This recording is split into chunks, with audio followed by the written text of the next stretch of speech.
un poco en contexto, sí que quería preguntarte sobre esa campaña que se lanzó en 2016 de Estado español no blanco, ¿no? Denunciando ese canon racista, ¿no? Que impone la idea de que España es un país únicamente blanco. Entonces, bueno, sí que si podrías hablarnos un poco de esa iniciativa para ponernos en contexto, saber si solo fue por Twitter o por más redes, que era lo que se denunciaba.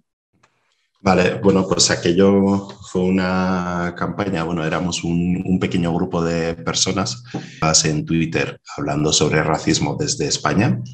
Era algo bastante minoritario, la verdad, en aquellos días. Ahora, por suerte, ¿no?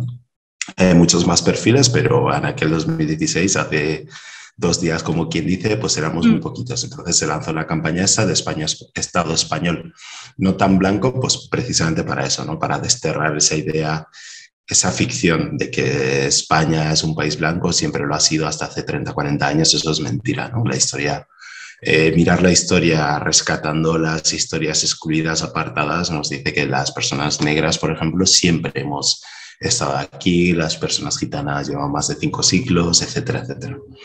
Y nada, hicimos esa campaña y bueno, pues digamos que en aquellos días era mucho más fácil apuntar, ¿no? A los activistas o a quienes lanzaran mensajes antirracistas. Y bueno, pues era una constante. En mi caso, además, que yo tenía una visibilidad porque había sido nombrado presidente de Sos Racismo Madrid, era periodista del diario.es, entonces digamos que tenía un altavoz mayor que el resto de mis compañeros. Y eso hizo, bueno, pues que tanto en esa campaña como en otras posteriores, mis menciones y mensajes directos se llenaran, ¿no? De insultos, mensajes amenazantes y de todo, ¿no? Entre ellos los que después acabé denunciando, como fue en el caso este, ¿no? De esta simulación de una subasta racista. Claro, ¿y tú has percibido que ante ese hecho de denunciarlo y cuestionar la estructura racista, las respuestas han sido más violentas, como, hey, vale, si te rebelas, estas van a ser las consecuencias? Sin lugar a dudas, yo creo que eso es precisamente lo que se busca, intimidar, especialmente ante, digamos, los perfiles que puedan tener más visibilidad, ¿no? Con un poco bajo esa idea de que si tumbas, ¿no? A la cabeza visible, pues te cargas todo un movimiento, ¿no? Por suerte no es así, ¿no? O sea, si yo desapareciera el día de mañana, el movimiento antirracista seguiría fuerte, seguiría activo y eso es una gran victoria. Pero siempre se busca eso, ¿no? Y yo creo que sobre todo al principio, que éramos pocos y muy identificables, ¿no? Hablando de estos mensajes antirracistas, pues era como mucho más fácil señalarnos, ¿no? Y recibíamos un nivel de violencia muy grande que, por suerte, pues ahora yo, al menos en mi caso, no lo recibo de la misma manera, ¿no? Tampoco mi enfoque en Twitter es como el de hace 6 años, ¿no? He madurado, ¿no? Y en aquellos días, pues igual era un poco más temerario, ¿no? A la hora de poner mensajes, y ahora, pues bueno, lo hago desde otro lugar diferente. O sea, ¿crees que de alguna manera medimos más las palabras que ponemos en redes sociales por la posible violencia que pueda recibir o a qué te refieres? Sí, y creo que quien diga que no miente, ¿no? O sea, yo de hecho tenía un poco al principio esa idea un poco más chirula, ¿no? De que a mí esto no me afecta, esto no me Ya. cambia y todo, pero era mentira, ¿no? Te das cuenta de que ya no tuiteas de la misma manera, cambias la forma de expresarte. Eso no tiene que ir ligado a suavizar el mensaje, pero lo haces desde otro lugar, entre otras cosas, para evitar tener una campaña de acoso continuo. Y es triste, ¿no? Que uno tenga que cambiar la forma en la que se expresa porque vayas a recibir violencia, y eso habla también de la desprotección, ¿no? Que sufrimos activistas, personas racializadas, cada vez que decimos una opinión que ni siquiera tiene que estar relacionada con el antirracismo, ¿no? Que a veces basta con que sea una opinión política Ya. de cualquier tipo para que lo que reciba sea racismo. Sí, y cuando, por ejemplo, estás en redes sociales en general, bueno, en Twitter igual en particular, ¿tú sientes que son un espacio seguro? No, no lo es. O sea, Twitter nunca ha sido un espacio seguro para las personas racializadas, pero sí creo que ha sido un espacio útil para el activismo antirracista. Creo que Ujú. sí que ha servido para impulsar debates, impulsar conversaciones, para hacer llegar temas a los medios de comunicación que de otra manera no hubieran llegado. Creo que en ese Claro. sentido, para difundir conocimiento antirracista sí que ha sido muy útil, pero nunca nos hemos sentido protegidos, ¿no? Como tal. Sabemos, ¿no?, que por mostrar nuestras opiniones, nuestros puntos de vista, el nivel de violencia al que nos enfrentamos es mucho mayor, ¿no?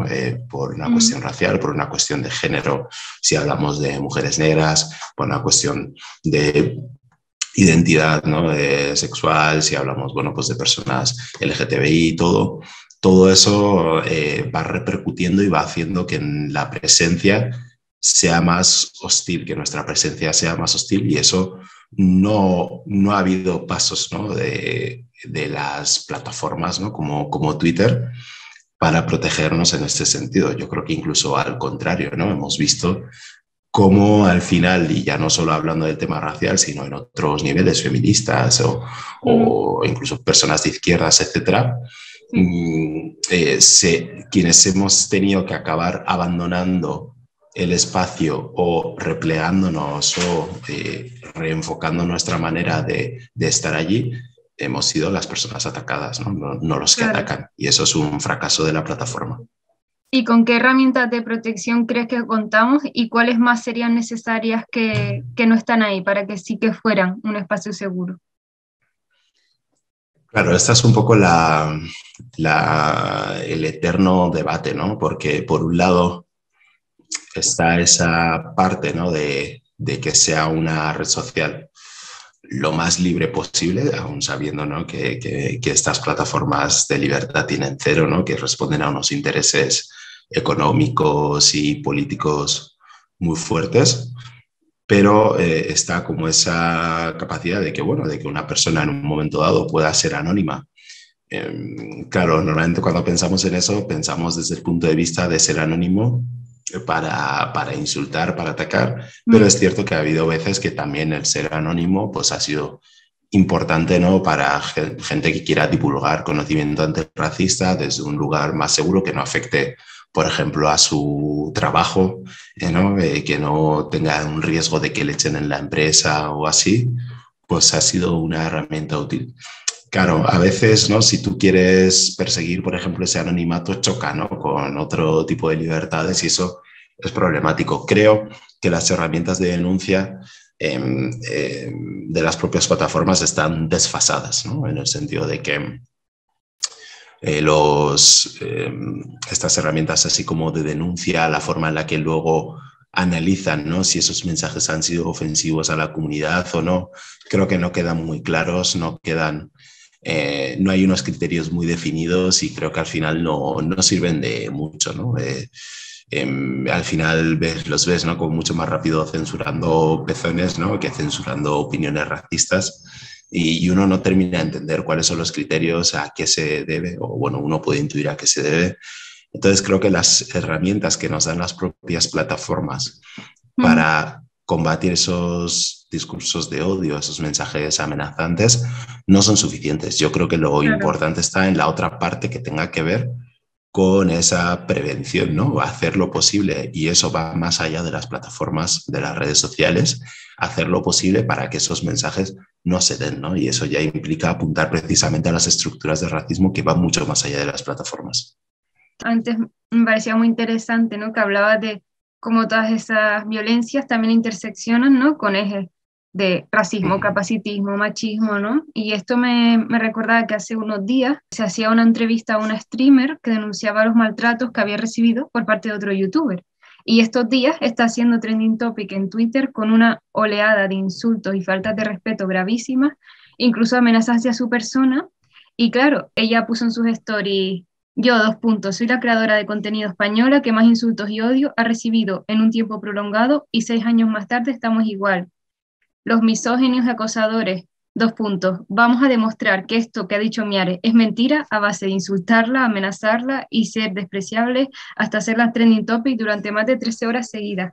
Y claro, yo no sé si tú tienes la misma sensación, pero desde antes de entrar en que su nombre está haciendo trending topic, ya tenía clarísimo que ahí lo único que iba a encontrar era una oleada de insultos y faltas de respeto súper graves hacia ella, ¿no? Entonces quería preguntarte que si de alguna manera como que ya tenemos en nuestra cabeza como claro, no sé si normalizado es la palabra, pero como, mira, hoy le tocó a esta persona, ¿no?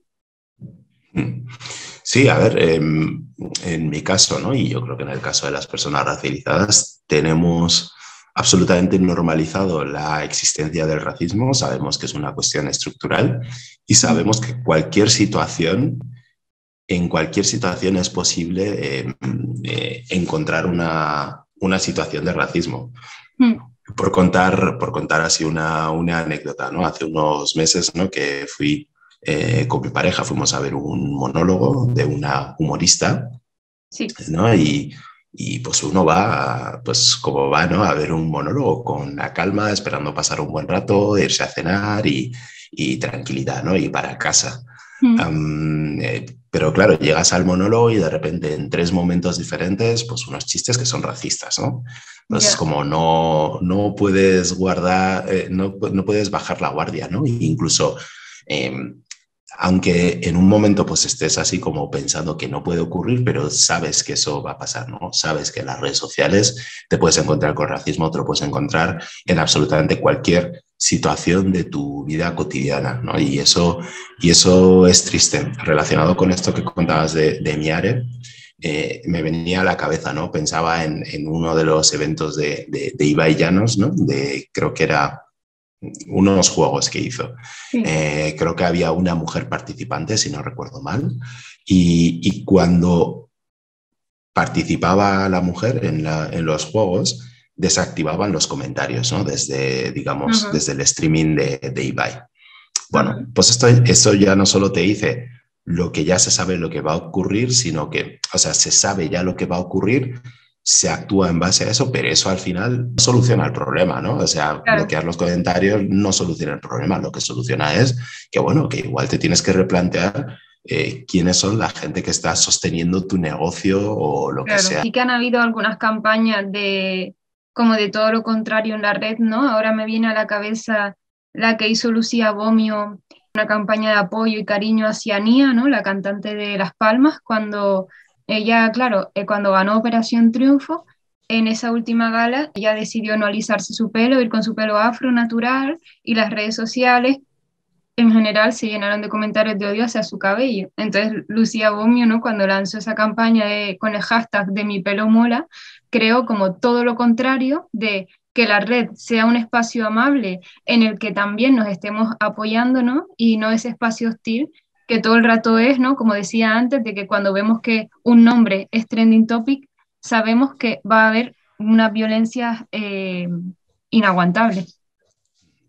Sí, bueno, yo creo que por suerte tenemos muchísimos buenos ejemplos, ¿no? Yo creo que, es más, creo que el mayor impacto, ¿no? Que están teniendo los temas de antirracismo, el movimiento antirracista, no se puede explicar sin la existencia de las redes sociales. Creo que para nada. Nos han servido desde unos márgenes, ¿no? El tener una plataforma con todas sus cosas negativas, pero una plataforma más abierta que otros lugares en los que nos era imposible acceder, como por ejemplo los medios de comunicación, ¿no? A Sí, mí, de hecho, muchas veces, ¿no? Cuando se dice no hay que responder en redes sociales a X, ¿no? ya, A provocadores o lo que sea, digo, bueno, claro, tú eso lo puedes decir desde tu privilegio de que, bueno, te puedes permitir no responder en Twitter, pero luego te vas a un plato de televisión o te vas a escribir una columna de no sé dónde ah, y puedes responder, ¿no? Desde otro lugar. Pero ya, cuando no tienes otra capacidad para hacerte oír y tienes un canal, una comunidad que te escucha, en este caso a través de las redes sociales, lo tienes que utilizar, ¿no? Y no se puede utilizar la misma vara de medir con eso, con una persona que luego se puede ir a la sección de radio a decir cosas, con una persona que no va a tener acceso ahí jamás porque existe un racismo estructural. Creo que pues con campañas, ¿no? Como la que hizo Lucía, como otras muchas que se han hecho, ¿no? Yo recuerdo una que hicimos junto a Desiree Vela sobre profes racistas, ¿no? Un poco para hablar del racismo en el sistema educativo. Y fue ujú, muy sanador porque de repente vimos, ¿no? Que muchas experiencias con profesores que habían que habían tenido comportamientos o comentarios racistas con nosotros como alumnos, no vimos que no era una excepción, sino que por desgracia era la norma. Todos teníamos historias de este tipo que compartimos bajo ese hashtag y eso luego dio a que varios medios de comunicación lo recogieran en artículos y así, ¿no? Entonces, bueno, en nuestra presencia en redes sociales pues tiene esa dualidad, ¿no? Por otro lado, un espacio de violencia, un espacio en el que sabemos que si se genera violencia vamos a ser los primeros en recibir, pero al mismo tiempo creo que ha sido un espacio más abierto que otros muchos a los que podíamos acceder y que nos ha permitido construir unas comunidades e impulsar unos temas que seguramente de otra manera nos hubiera sido imposible. Ujú.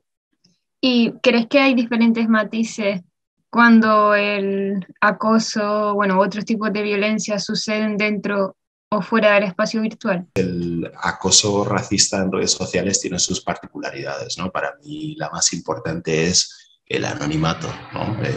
El que la gente ponga todos esos comentarios mayormente, salvo los que sean muy cafres, pero mayormente en perfiles anónimos, con seudónimos, apodos, etcétera, y se esconden detrás de ahí, ¿no? Eso no facilita nada el asunto. Creo, al menos en mi experiencia, que las calles, ¿no?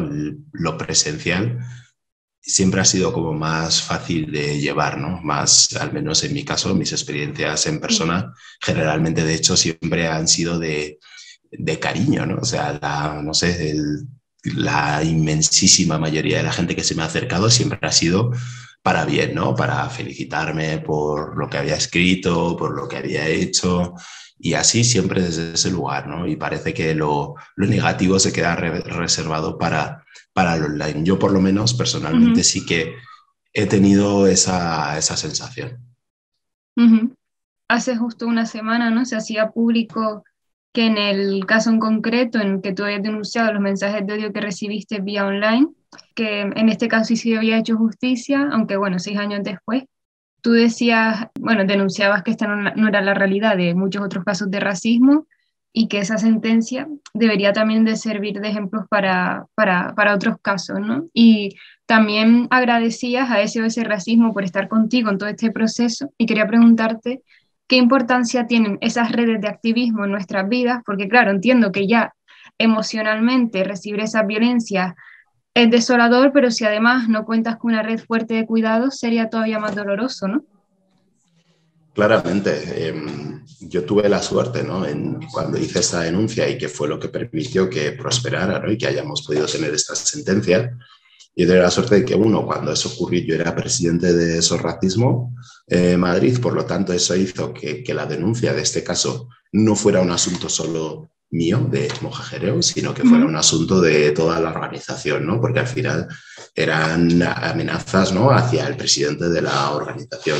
Sí. Creo que también además tener alrededor pues una familia afectiva, ¿no? En su racismo, Ujú. que comprendía la situación, ¿no? Y la importancia que tenía y por lo que yo estaba pasando, también muy bien, ¿no? Y luego también el hecho de tener, ¿no? Muchos familiares, amigos que estuvieron ahí acompañándome, también Claro. fue maravilloso, ¿no? Y fue una ventaja, ¿no? Que yo he tenido en este caso. Y creo que tenemos que aspirar a un modelo en el cual cuando pasemos por estos procesos sintamos siempre ese tipo de apoyos, ¿no? Ese tipo de acompañamientos, que no dependa solo de si eres presidente o no de ese racismo, o si formas parte de una organización antirracista o que trabaje por la migración o no, Mm. sino que tenga que ver mucho más con que, bueno, que si tú tienes que pasar por una situación de estas y que en todo Claro, momento te sientas acompañado y que sientas, ¿no? que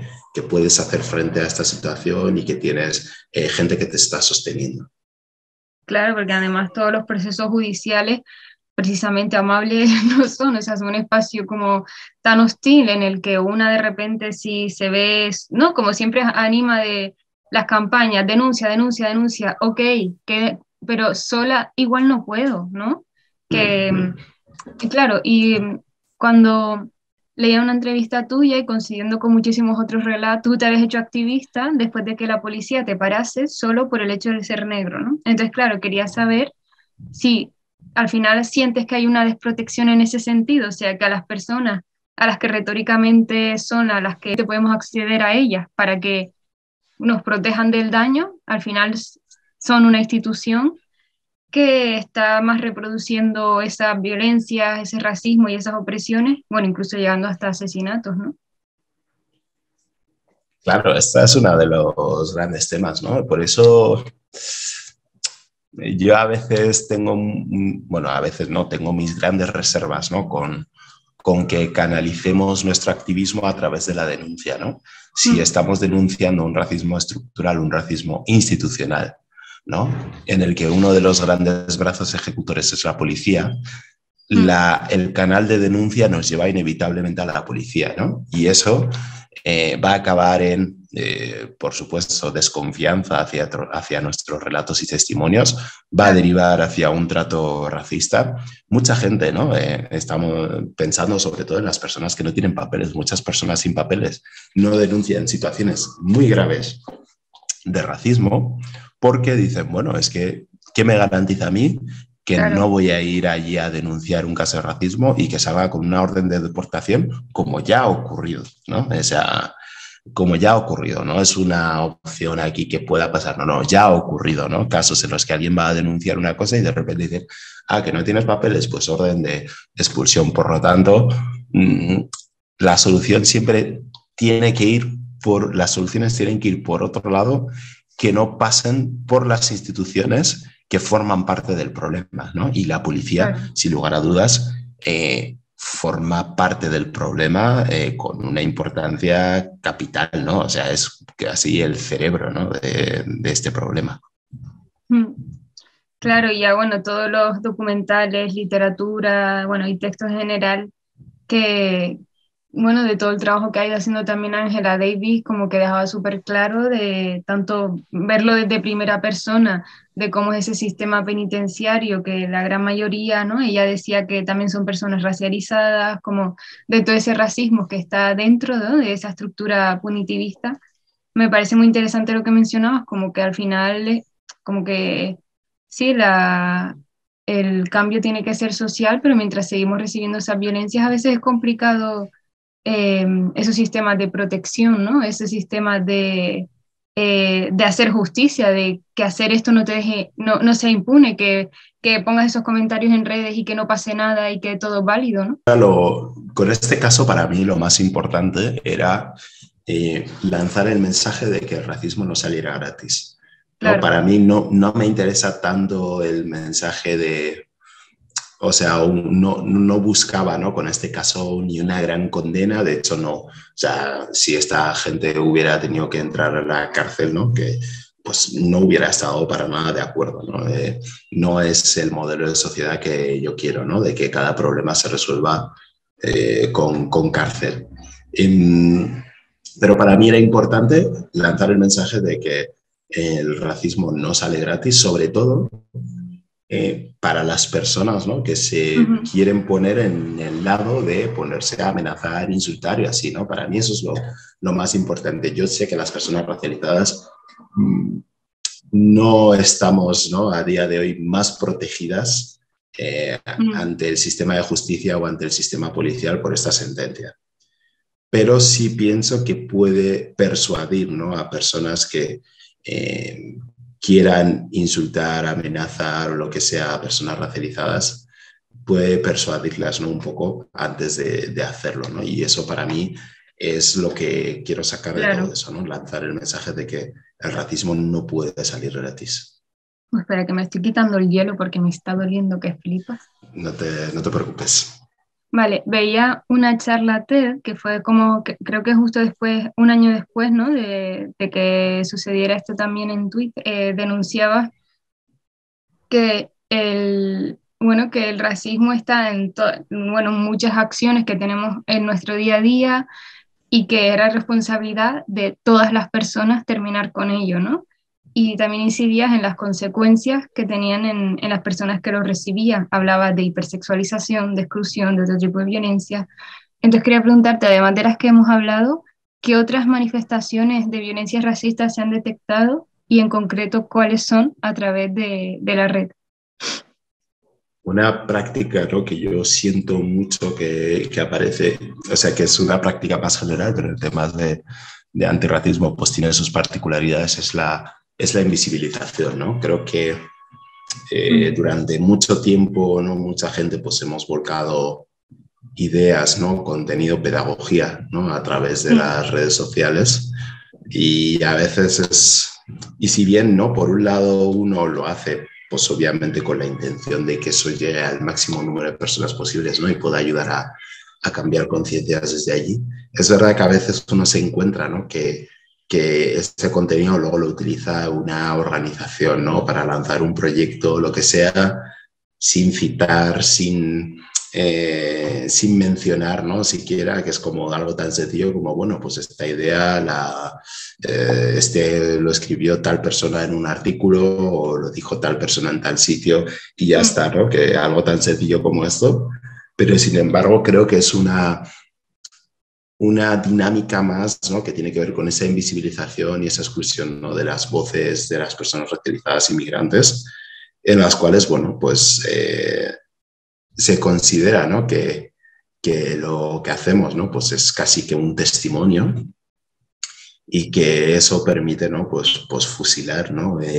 Trabajo, ¿no? Que luego detrás de esto hay trabajo no solo de la vida propia, de la experiencia vital, sino que tiene que ver con un trabajo de estar, ¿no? En los movimientos sociales de calle, todo eso sale de allí, ¿no? Y que muchas veces siento que esa es una de las dinámicas, ¿no? Que más silenciosas, pero que, por ejemplo, en mi caso, de las que más he vivido, ¿no? Y que no tiene que ver tanto con una cuestión de mérito ni nada por el estilo, Mm, sino que creo que tiene que ver con una falta de solidaridad, ¿no? De poder decir, claro, bueno, pues esto, pues esta experiencia es de esta persona o lo que sea, que seguramente yo también muchas cosas obviamente las he aprendido de otros lugares, etcétera, ¿no? Pero intentando siempre citar, ¿no? Y decir, bueno, pues esto es una reflexión que he sacado de este libro de Bell Hooks, ¿no? O claro. esta es una idea que Angela Davis ha desarrollado en tal sitio, ¿no? Y creo que esa es una de las dinámicas racistas más silenciosas, ¿no? Y que además eh, tiene como protagonistas precisamente a personas, ¿no? Que se consideran aliadas, ¿no? Ya. Que no hablamos, ¿no? De que sea algo que venga desde el prototipo, ¿no? De personas racistas, sino que viene desde de esa parcela de los aliados. Y vamos, que está claro, ¿no? Y claro, siento que también muchas veces cuando hablamos de la palabra violencia parece que queda muy grande eh, para hablar de temas como invisibilización, como hipersexualización, eh, como que tenemos muy claro que la violencia no es solo física, pero luego a la hora de verdad, cuando la mencionamos y creo que le ponemos palabras, no está tan claro. No sé cómo ves tú esto. Hay un, hay un vídeo de Fred Hampton, ¿no? Uno de los líderes, ¿no? De las Black Panthers, ¿no? De las Panteras Negras en Estados Unidos, que habla, ¿no? De que habla de qué consideramos que es violencia, ¿no? Y muchas veces tenemos violencia asociado, yo que sé, a que salgan 4 chavales y quemen un par de contenedores por allí, ¿no? Y él hablaba, ¿no? De lo violento que es, ¿no? Un sistema que permite que, por poner un ejemplo cercano, que un sistema que permite que haya niños y niñas que lleven más de 2 años viviendo en casas sin suministro eléctrico, que estén pasando un verano en el que no puedan utilizar ventiladores o aire acondicionado, que pasen inviernos como el de Filomena sin poder encender una calefacción, que hay más violento, ¿no? Que hay que un sistema, ¿no? Un gobierno, unos gobiernos, unos responsables directos con nombres y apellidos que permitan que esa situación esté sucediendo, ¿no? En la Cañada Real, en este Mm, caso. Entonces, claro, muchas veces, ¿no? De hecho, tenemos muy asociado la violencia, ¿no? A cuando, bueno, hay una reacción contra precisamente la violencia del poder, ¿no? Y muy poco con que hacer que la violencia se asocie muy mucho al poder, ¿no? claro. A un poder racista que lo aplica en las fronteras, como hemos visto en la masacre de Melilla, que lo hemos visto, pues Mm, bueno, en todos los fondos, ¿no? Que están expulsando a familias pobres de los barrios, ¿no? Y así con un montón de ejemplos en los cuales la violencia real la ejerce el poder, no la ejerce quien se rebela contra esos sistemas racistas, machistas, homófobos y todo. Claro. Y bueno, tú como escritor, periodista, ¿no? Que estamos en el mismo ámbito, ¿cuál crees que es la responsabilidad colectiva y en concreto la responsabilidad de los medios de comunicación de no reproducir esos discursos racistas? Porque, por ejemplo, el otro día salía, bueno, que se produjo un acto violento en Corralejo, que es el norte de Fuerteventura, donde yo soy, y en el titular, bueno, día sí, día también mencionan la nacionalidad solo si no son españoles, ¿no? ¿Qué pasa? Te metías en los comentarios en Facebook y todo era, eh, después dicen si nos hacemos racistas con lo bien que se vivía en Fuerteventura antes de llegar toda esta chusma. Repartirlo todos a su puto país, que no puedan ni venir uno más aquí porque aquí tenemos a toda la chusma. Bueno, en fin, como unos comentarios tan horrorosos que, bueno, preguntarte de qué manera crees que se pueden fomentar con ese tipo de titulares y qué responsabilidad como medios de comunicación también tenemos. El periodismo ha tenido un papel fundamental a la hora de consolidar el sistema racista, ¿no? Ya no solo en España, sino en cualquier otro país. En España tenemos ejemplos de todo tipo, ¿no? Desde eh, aplicarnos, ¿no? Precisamente como dices, ¿no? Como verdugos. Yo creo que un ejemplo muy claro es el de lo que se ha conocido como menas, ¿no? Jamás, ¿no? Si desde el relato de los medios de comunicación no se hubieran afanado en difundir la palabra mena continuamente, desde luego no habría existido la campaña que ha habido por parte de la extrema derecha de Vox, no habría existido la criminalización y habría existido muchísima más empatía, ¿no? Si hubiéramos hablado de menores, ¿no? De como lo que son, de menores, de chavales, de niños y niñas que migran solos, ¿no? Pero al darle esa capa, ¿no? Desde los medios de comunicación, utilizando la palabra mena, se ha deshumanizado y eso es lo que permite, ¿no? Que existan comentarios de ese tipo, que luego pueda haber partidos políticos de extrema derecha que capitalicen eso para su propio interés racista, etcétera, etcétera. Luego, por supuesto, creo que hay un gran problema en que los medios de comunicación ni son ellos mismos representativos de la realidad. Las redacciones siguen siendo completamente blancas y en esto Claro. no hay absolutamente ninguna diferencia entre los medios de derechas o de izquierdas. O sea, yo he trabajado durante casi 6 años, ¿no? En el diario.es, era la única persona negra allí, me fui de allí y ya no ha vuelto a haber ninguna persona negra. El resto de medios de comunicación de izquierdas, el panorama de personas racializadas es testimonial. Sí. Y aparte, ¿no? A la hora de representarlo, ¿no? Si al final solo se nos representa desde unos estereotipos, desde unos lugares muy completos, en vez de desde nuestra amplia variedad, ¿no? No aparecemos como expertos en, no sé, la subida de los precios de la gasolina y de la luz. No hablamos de eso a Claro. pesar de que nos afecta. No hablamos como economistas, no hablamos como profesores, como enfermeros, a pesar de que lo seamos, ¿no? Y Sí. eso nos sigue encasillando, ¿no? En unos márgenes muy concretos. El periodismo tiene mucho que revisarse para que realmente sea un periodismo antirracista.